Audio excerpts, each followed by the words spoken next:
Hello guys! Sa araw na to, ang ating lulutuin ay vegetarian.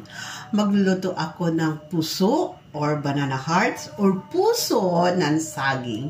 Gagawin ko itong burger patty. Tapos, ang ating ilalagay na parang cheese ay ang aking caramelized na pineapple. Sa video kong to ay nabanggit ko ang gluten-free diet. Ano ang opinion nyo or ano ang masasabi nyo about sa gluten-free diet? Sa school ng anak ko, maraming bata na hindi pwedeng kumain ng pasta, ng kanin, at saka ng tinapay. Even the rice, gluten-free din. Noong maliit pa yan si Bunso, pinagsabihan yan ng unang pedya niya na i-gluten-free diet daw namin siya kasi hindi siya nakakaupo kahit 1 second. Talagang hyperactive siya. Hindi hypo, hyper. Kahit 1 second hindi yan umuupo. Pero sinuway ni Dada, sabi niya, this is only the time na ang bata mag-i-enjoy ng childhood niya. So, hindi namin niya pinagbawalan na kumain ng cheese, ng tinapay, ng chocolates mostly. Tapos yung mga sweets. Kahit ko naman pinagbabawalan, binibili pa rin niya ni Dada doon. Sinisikret na ibinibigay. So, pag-usapan natin yung about sa gluten-free yan. Ano ang opinion nyo? Bakit kasi ang mga bata hindi pwede kumain ng tinapay? Sinasabing gluten-free, allergic ng gluten. Ano sa palagay nyo guys ang mga bata na gluten-free diet? Wala akong masyadong idea kasi noon si Bunso, sinuway nga namin, hindi namin talaga yun i-diet niya ng gluten-free. So, comments down below guys kung ano ang opinion nyo about that gluten-free diet. Let's start cooking! Good morning! Our video for today, maggagawa tayo ng kakaibang burger patty. Ang ating lulutuin ngayon ay vegan burger patty. So, meron na ako ditong pineapple. Akin na ito binalatan at i-chop ko yan ng maliliit. Kasi ito ang gagawin ko na parang cheese. If you are a vegan, they don't eat cheese or egg. Only vegetables and fruits. Ito ang ating gagawin na parang cheese for my patty. Okay guys, I'm going to caramelize this. Add 1/2 glass of water. Tapos, pakuluan natin siya until it caramelized. Sige guys, pakuluan muna natin to. While I'm waiting for my pineapple to caramelize, ipe-prepare ko na ang aking patty. Ito ang gagawin kong burger patty.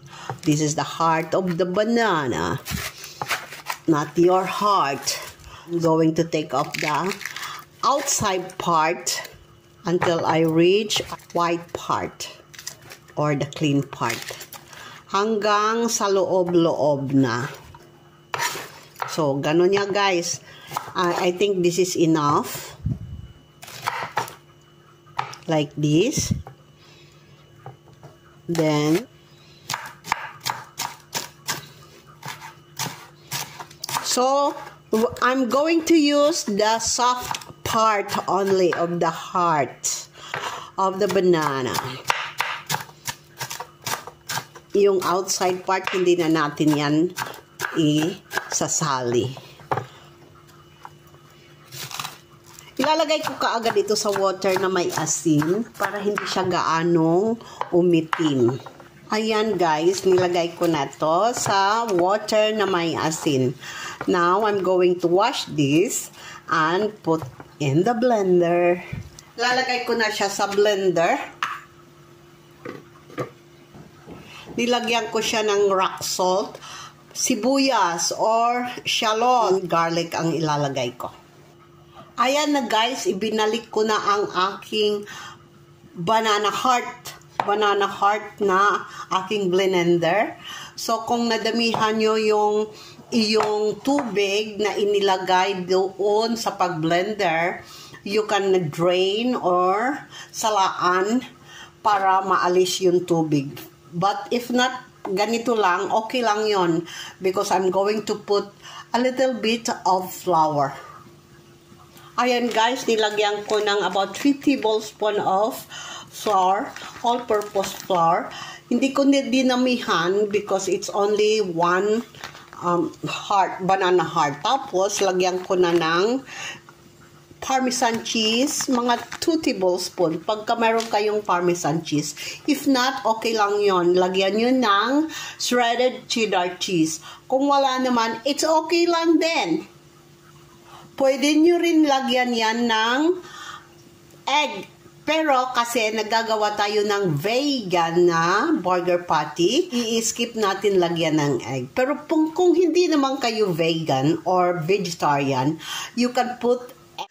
Guys, kung gluten-free diet naman kayo, ang ilalagay natin ay ang oatmeal. Ayan ang aking oatmeal. So, ayan, pagka gluten diet naman kayo, ito ang gagamitin natin, ay ang oatmeal. Kasi, kanina, nalagyan ko na siya ng Parmesan cheese. Dalawa na lang ang gawin natin. Para sa vegetarian at saka sa hindi vegetarian. Ayan yung may oatmeal. Pagka gluten diet naman. At saka para sa vegan. Tapos, I'm going to put this in the freezer for about 10 minutes para medyo mabuo siya. Okay, guys? Guys, ayan na yung mga ingredients ko. Ayan yung burger bun.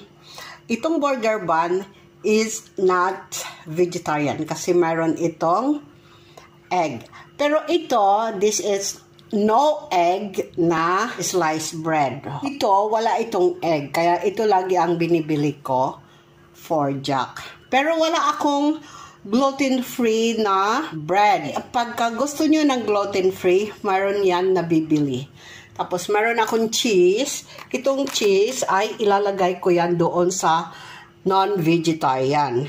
Ito ang ilalagay ko. Parang cheese yan. This is my caramelized pineapple. Ito ang ilalagay ko doon sa vegan. Okay, guys? So, ito ang gagawin kong parang burger bun para sa aking vegan. Because there's no egg in this. Ito ang gagawin ko na non-vegetarian. Okay, guys? Ito yun guys, ang aking vegan. Pero yung aking bread is non-gluten. Pero itong kanyang patty ay non-gluten yan. Kasi ang inilagay ko ay oatmeal. Ito naman ang aking non-vegan. Nilagyan ko siya ng cheese. Ito, wala siyang cheese. At saka yung bread ko, itong bread ay may egg. Itong bread na ginamit ko, walang egg yan. Ngayon, lalagyan ko na ng aking cretin cheese. Ilagay ko muna ang aking caramelized na pineapple. Ang nagiging cheese niya. So, vegan talaga ito. Very healthy. Egg-free pala yung bread niya. Ayan. Tapos, lagyan ko na siya ng cucumber.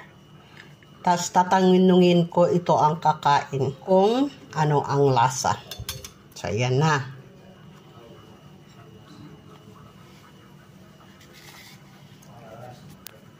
Ito naman yung non-vegan ko.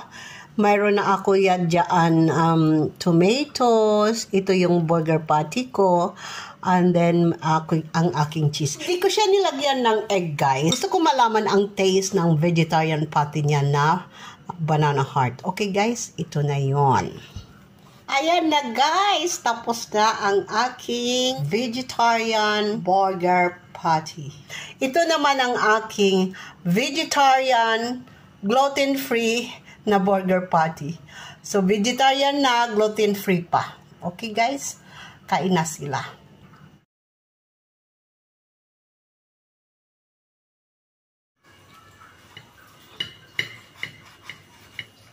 Testimony time.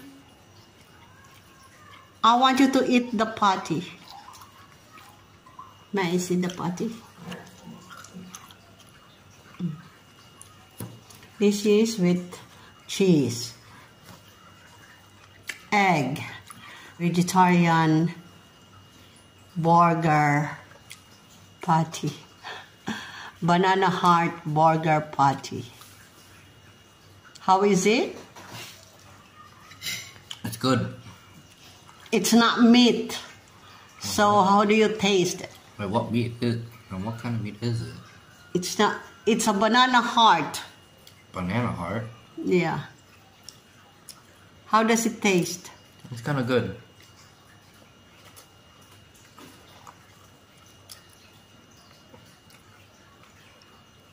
One to 10? 10.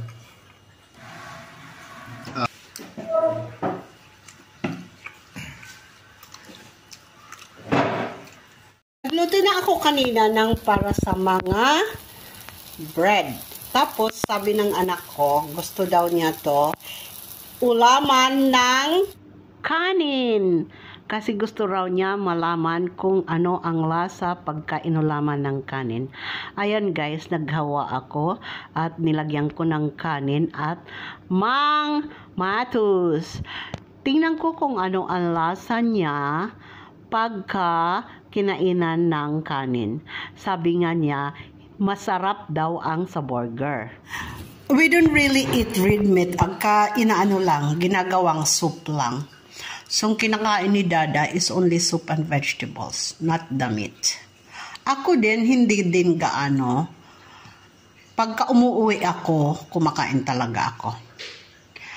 Pero, we avoid a lot of red meat. Ang mga steak person, yan ay si Kaka at saka si Jack. Si Kaka cannot live without steak. I really want him to taste this. My burger steak made of banana heart or banana blossom, yeah? Banana heart. Banana heart. Okay, guys. Now, Jack will going to taste this banana heart patty with rice. Ala Joby burger steak.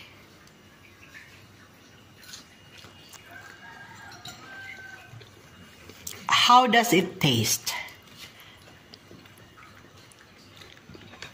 Tastes good. Better than rice, bro. It's really good. Just like the burger. It's very mushy. Yeah? Yeah, when you bite, like when you keep on chewing. So you don't recognize that it's from banana heart? Mm-hmm. This is Dada's unfinished. Naubos na naman niya, guys. Oh, no.